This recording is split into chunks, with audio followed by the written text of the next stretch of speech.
This is sort for of learning Python from beginning.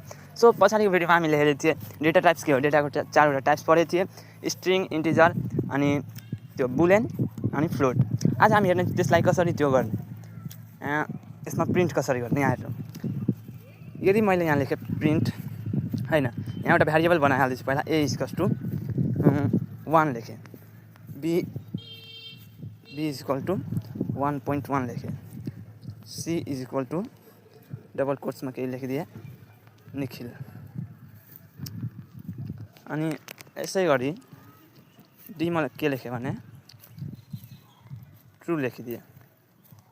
अब हेर्नु, यसको टाइप्स हामीलाई बुझ्नु छ भने पाइथनमा एउटा त्यो हुन्छ फङ्सन टाइप। यहाँ प्रिन्ट यदि हामी यहाँ गऱ्यो भने टिआइपी टाइप अफ टाइप लेखेँ, अनि त्यसको फेरि त्यसभित्र एउटा यो ब्र्याकेट, अनि टाइप अफ के, टाइप अफ ए गऱ्यो भने यहाँ हेर्नु यो के दिन्छ हामीलाई, ए के हो, इन्टिजर।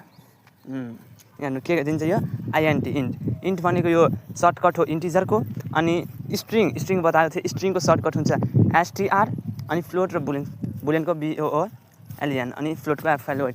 अनि यहाँ टाइप्स अफ डी गरिदियो भने टाइप्स अफ डी गऱ्यो भने के हुन्छ यो प्रिन्ट, अरेले ओ लेखिदिएँ। यहाँ त टाइपिङ मेरो राम्रो छैन कि योमा।